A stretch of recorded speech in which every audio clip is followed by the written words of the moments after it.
So Toronto at home, Drake was there, all the big stars of Canada showed up. They were all ready to go to coronate the champions of the NBA. It was a coronation, except the Raptors blew it. They didn't win, and we'll have more on the Raptors later, because that is a choking dog situation, and they could still go on and win the championship. They have 2 more opportunities.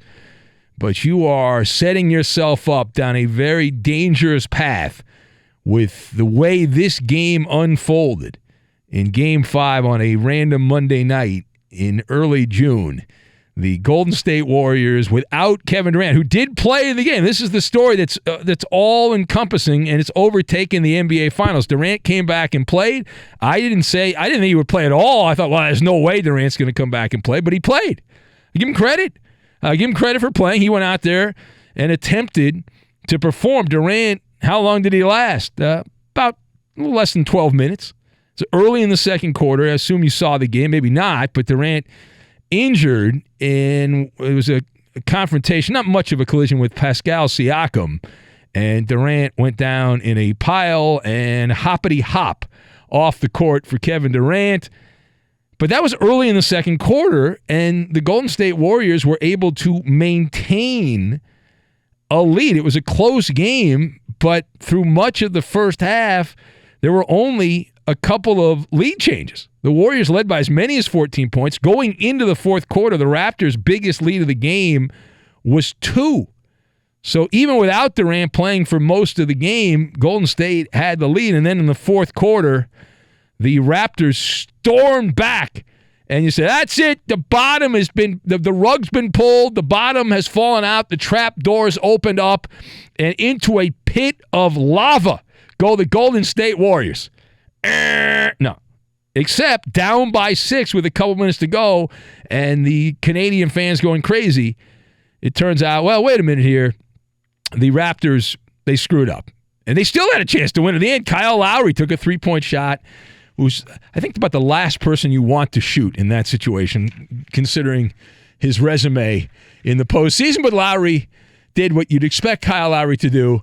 He missed, and the game ended, and so the final goes to the Golden State Warriors. But the injury to Durant, we'll talk about the fans a little bit later. People killing the Toronto Raptors fans.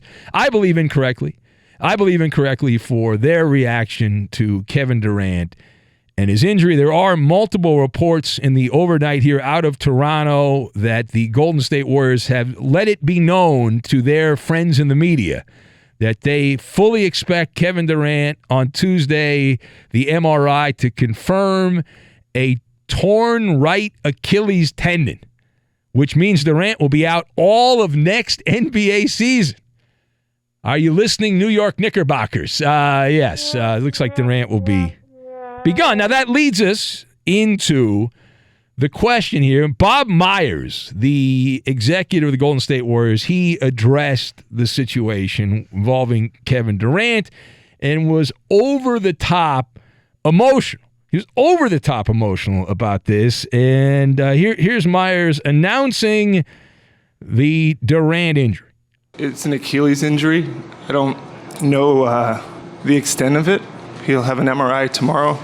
Prior to coming back, he went through 4 weeks with our medical team, and it was thorough, and it was experts and multiple MRIs and multiple doctors, and we felt good about the process. He was cleared to play tonight. That was a collaborative decision. You can tell his voice withering, the emotion of Bob Myers. Yeah, that was a lot of that. I mean, but wait, no, that's just the beginning. That's the warm-up act. No, there's more. Here's Bob Myers, the GM, executive, muckety-muck corporate suit of the Golden State Warriors, and he wants to punch you in the face if you said anything bad about Kevin Durant. Let me tell you something about Kevin Durant. Kevin Durant loves to play basketball, and the people that questioned whether he wanted to get back to this team were wrong. And I'm not here to... He's one of the most misunderstood people. He's a good teammate. He's a good person. It's not fair. I'm lucky to know him. Lucky to know him? What is he, Jesus H. Christ? He's a basketball player. What are we doing here? Oh, my God. All right, here's more from Bob Myers. And tell me, inside the mind, Myers. Tell me without crying. Do not cry. Tell me about Durant and what he's looking to do. You know, sports is it's people. Sports is people. Really? I know Kevin takes a lot of hits sometimes, but he just wants to play basketball. Oh, that's it. And right now he all can't. right. Yeah. Basketball has gotten him through his life. I don't know that we can all understand how much it means to him. He just wants to play basketball with his teammates and compete. All right. He went on and on. That was just the tip of the spear of Bob Myers. So let's discuss the question. What do you make of Bob Myers' emotional, over-the-top news conference about Durant? Now, I got a couple of things. Now, I've got the Academy Award, jet fuel, and the Mohicans. And we will combine all of this together. Now, my first reaction was, wow, is this real? I was watching on the NBA TV feed of the news conference, and I was texting a friend of mine who does not work here at Fox Sports Radio, someone I used to work with, and I was going back and forth in this conversation. I'm not saying any names here. It was not him. He's a dentist now. He goes to bed early. But anyway, so I was going back and forth. I said, this can't be real. I said, are you watching this? This cannot be real. They brought somebody in to act the role of Bob Myers. Right? There's no way this is actually happening. Somebody is at the dais. Someone is sitting there at the podium and pretending to be Bob Myers. Whoever that is should get an Academy Award. That was a thespian performance by Myers. Whoever was playing Bob Myers, it was so over the top. All right, and call me cold-blooded and just a demon, but I'm telling you, listening to that and watching that in real time, I thought Saturday Night Live had taken over. That was like a skit on the open of Saturday Night Live. It was like a cold open. And live from New York, it's Saturday night with Bob Myers. I mean, it's like, what are we doing here? Now, it's terrible that Durant got hurt. It's terrible. He didn't die, though. I don't believe he's going to die from the reports of an Achilles injury. It is a career-altering injury. But that reaction by Bob Myers is like, it was cringeworthy. It was disturbing. And it should be lampooned. It should be.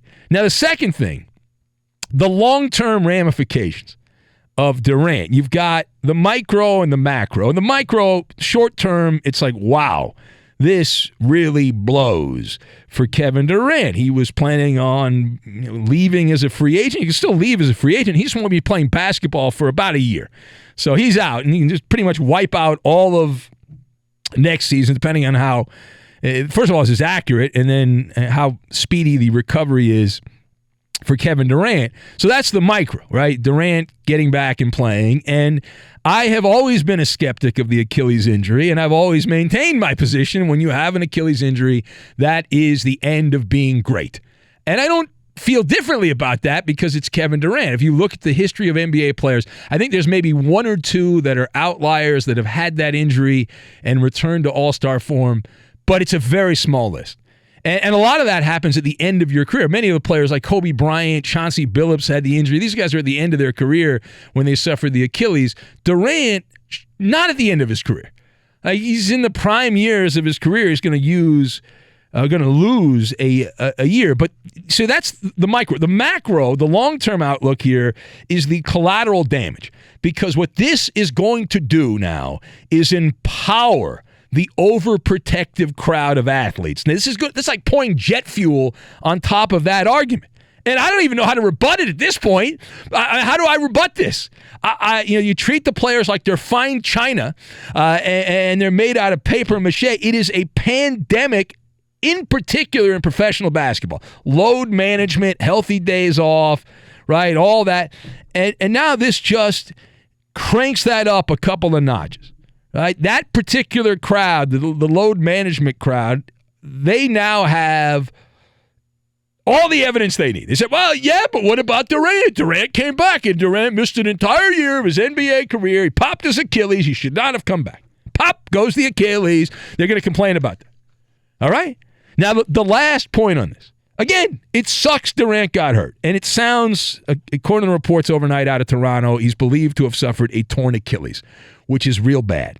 But the injury was a calf injury. The Warriors are claiming that it was not an Achilles. He didn't re-injure the calf. He just injured the Achilles. Now, every medical expert, everyone who's been on WebMD is going to say, well, see, the calf leads to the Achilles, right? It's like the Bones song from back in the day when you were a kid. But the way I look at this, it is no one's fault. Durant was cleared by the medical people, his people. Trust me, there is an army of people that ride the coattails of these superstar athletes. And you've got your inner sanctum, your posse of people around you when you're a top-line professional athlete. And when Durant made the decision to play, there were many people around him that had to sign off on that, not just the Golden State Warriors.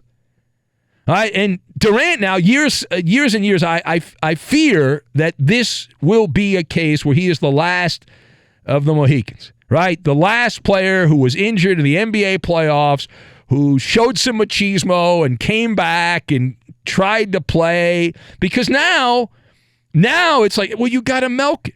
You're the milkman. You got to milk it, right? Because these injuries, until you're 100%, don't come back and play. Now, as far as what happens next, Durant obviously is not going to play again in the NBA Finals. That door has closed. And you'll have a bunch of people who are going to run around and the media, which, people take shots at them. People say, Durant should have played and all this stuff. The same people, the funny thing is, the same people that are saying Durant should have played are now the ones saying that he shouldn't have played. So it's like both sides. I'm very transparent. I didn't think he was going to play. I thought he should play. I'm happy he played. It stinks that he got hurt. But you know what? If Kevin Durant his body is that fragile, he could have popped his Achilles working out this summer. If his Achilles was ready to go pop, it would have gone pop anyway. Right? You think, well, if he hadn't played in the game, he never would have injured his Achilles and all that. So, okay. All right. So does Durant get the max contract? I say yes. You look at now the injury, career altering, and all that stuff. But there's a ceiling on how much you can get as a top line player. And I'm saying that the Warriors and the Knicks, both and other teams, will offer Kevin Durant the max. They will offer him the max available. So that doesn't change. Now, if you want to look at this, they'll pay him, $40 million to rehab for a year until Durant can come back and play and see how that goes.